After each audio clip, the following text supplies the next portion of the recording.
Joel capítulo 2, nós vamos ler até o versículo 17, então vamos dividir Joel capítulo 2 em duas partes. Vamos ler versículo 1, Joel capítulo 2. Tocai a trombeta em Sião e dai voz de rebate no meu santo monte. Perturbem-se todos os moradores da terra, porque o dia do Senhor vem e já está próximo. Dia de escuridade, de densas trevas, dia de nuvens e negridão, como a alva por sobre os montes, assim se difunde um povo grande e poderoso, qual desde o mundo antigo nunca houve, nem depois haverá pelos anos adiante, de geração em geração. À frente dele vai fogo devorador, atrás chama que abrasa, diante dele a terra é como um jardim do Éden, mas atrás dele um deserto assolado, nada lhe escapa.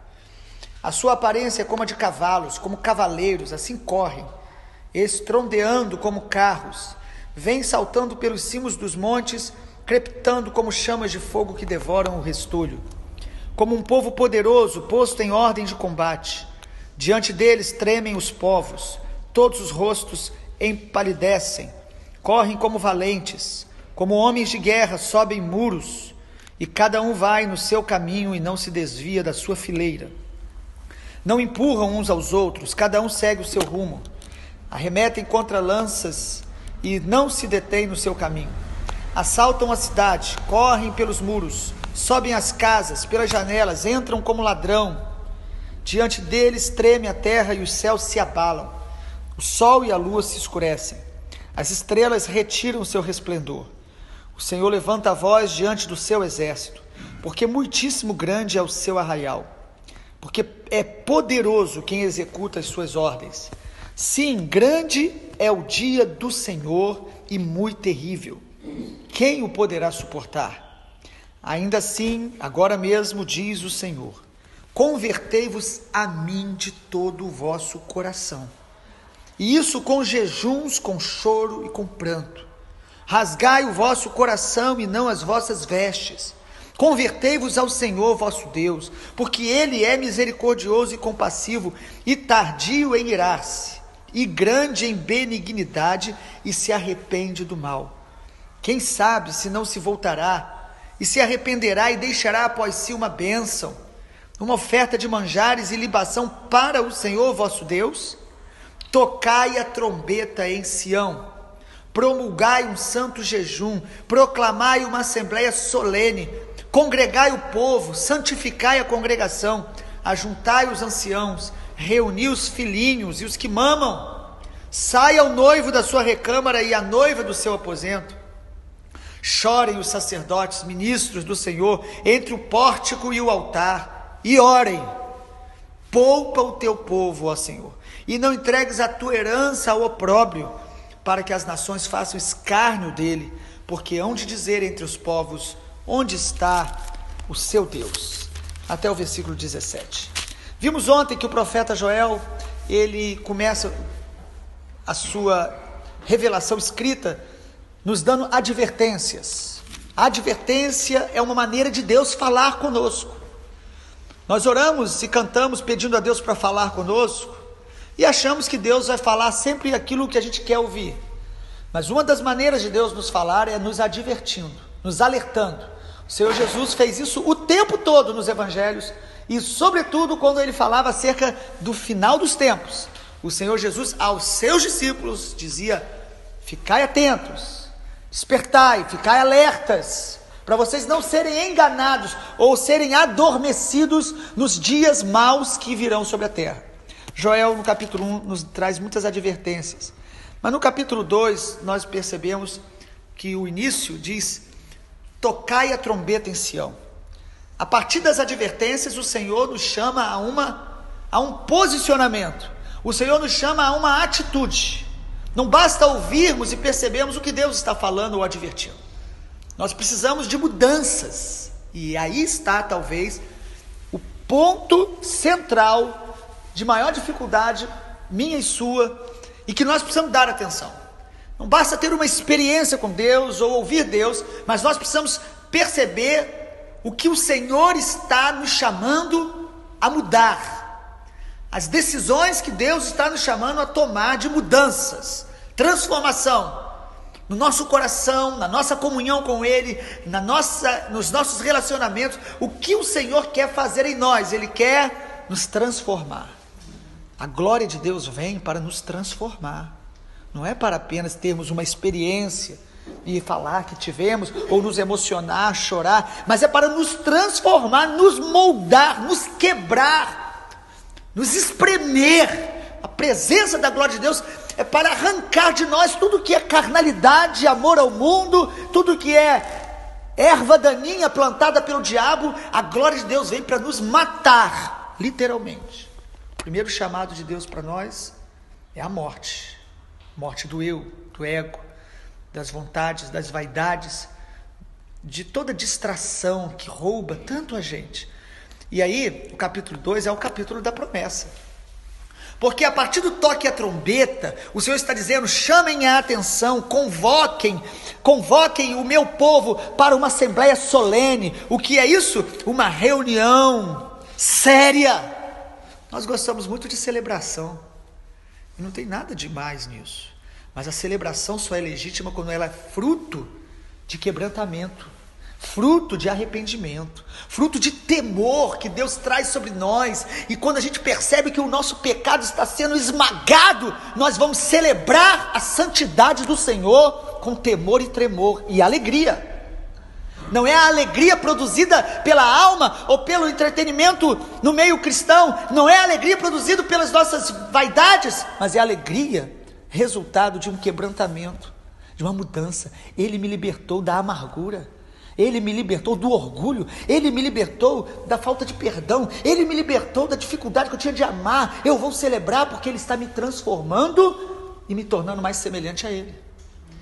Capítulo 2 é o capítulo da promessa, que nós vamos ver amanhã, quando o Senhor, no meio de todas as calamidades que o profeta Joel anuncia, que viriam sobre Israel, que viriam sobre as nações, que viriam no final dos tempos, porque a profecia, ela tem aplicações na história em períodos diferentes. Sobre o que Joel estava falando? Os estudiosos têm muitas questões acerca disso. Ele estava falando do final dos tempos? Em muitos momentos. Ele é o que mais usa essa expressão. É o que mais usa a expressão do dia do Senhor. Ou seja, ele está falando do dia do Senhor, que está perto, mas ele está falando também do nosso dia a dia, quando o Senhor nos adverte, nos chama para um arrependimento, para que as promessas dele se realizem na nossa vida, a promessa do derramamento do Espírito Santo. Isaías teve a revelação de Cristo que nenhum outro teve. Os outros profetas falaram acerca do Messias de maneira muito específica, mas o profeta Joel foi aquele que Deus revelou que o Espírito Santo, ou seja, Deus, o Deus triuno, viria agora para habitar dentro de nós, em nós, conosco. Na antiga aliança, o Espírito vinha sobre as pessoas para propósitos específicos, tarefas específicas. Na nova aliança, ele veio para habitar em nós. Você não é dono de você mesmo, você é templo do Espírito Santo de Deus. Ele habita conosco, se somos do Senhor. Se é que somos, se somos, Ele habita em nós, Ele está em nós, Ele nos ensina, Ele nos consola, Ele nos corrige, Ele ora através de nós, Ele nos ministra o tempo inteiro. Ele está em nós. Precisamos nos lembrar disso e desfrutar dessa intimidade com o Espírito Santo, que a igreja no primeiro século parece que compreendia isso de maneira muito especial. Eles se reuniam e diziam: pareceu bem a nós e ao Espírito. Nós queremos decidir as coisas pelo nosso intelecto, pela nossa inteligência, pela nossa capacidade de raciocinar.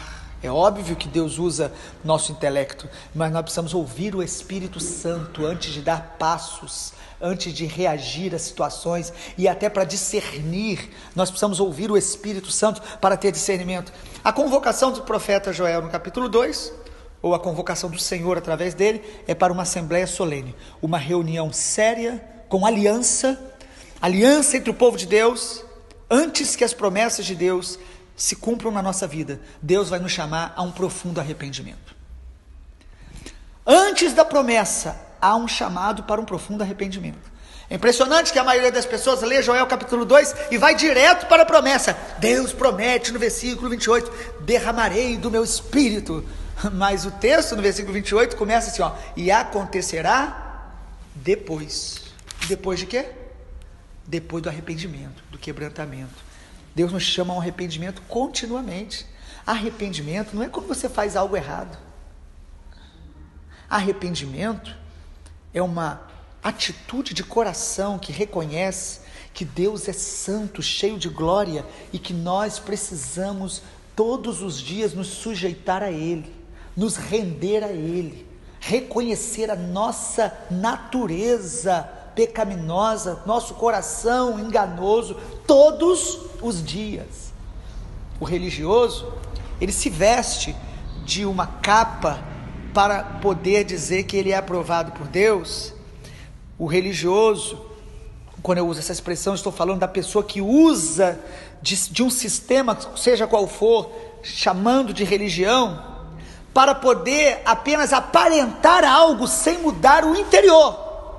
As pessoas, e nós somos assim, muitas vezes nós queremos ter uma aparência mínima de alguém que é de Deus, mas o Senhor não se relaciona com aparência, o Senhor se relaciona com a essência. Deus vê o coração.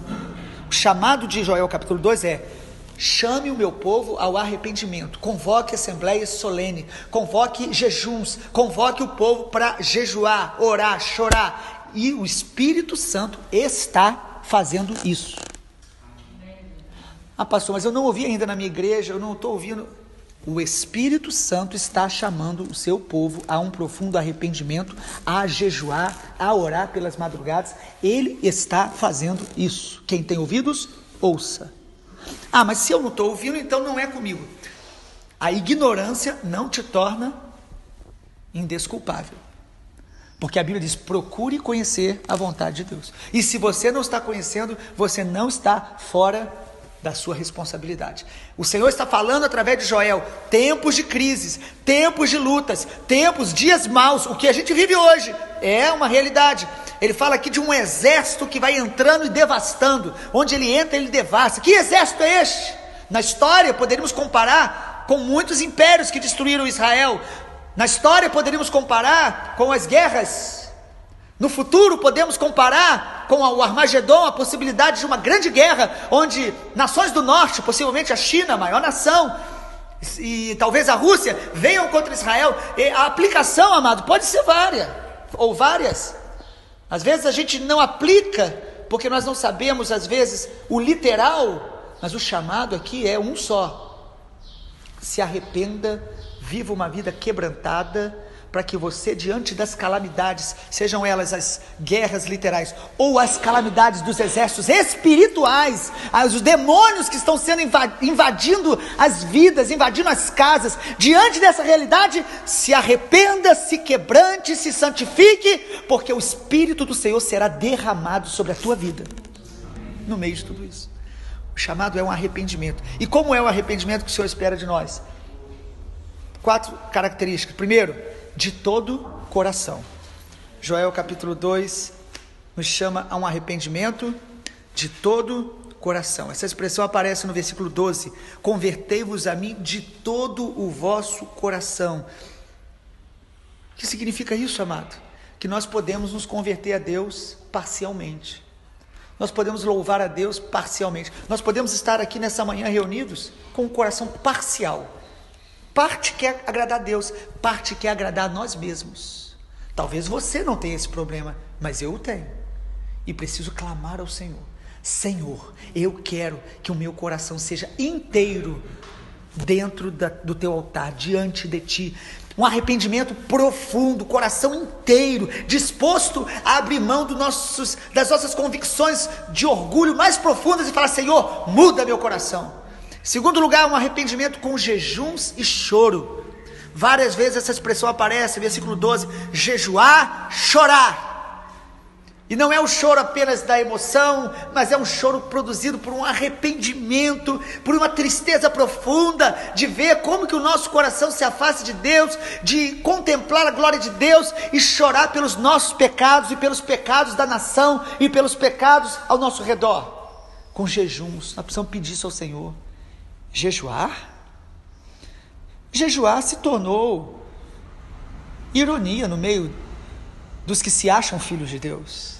Jejuar se tornou enfadonho, cansativo.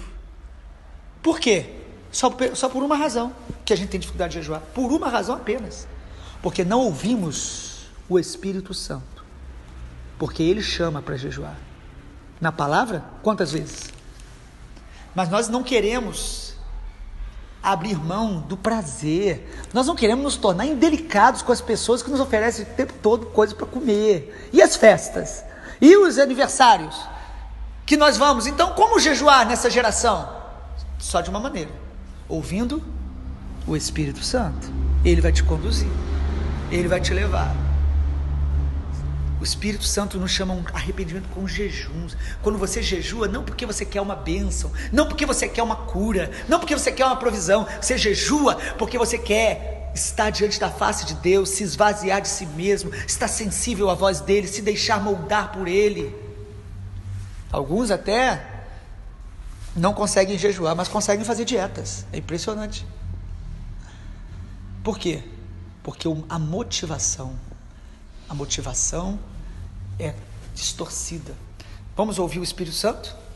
Em terceiro lugar, o avivamento coletivo, ou melhor, o arrependimento coletivo. Versículo 16, ele fala para a gente poder congregar o povo, santificar a congregação. Nós precisamos desse arrependimento coletivo, onde você se aproxima de irmãos e amigos que estão experimentando a mesma essência e falam: vamos orar juntos, vamos jejuar juntos, porque para fazer outras coisas você encontra parceria, mas para jejuar e orar serão poucos, mas eles estão aí.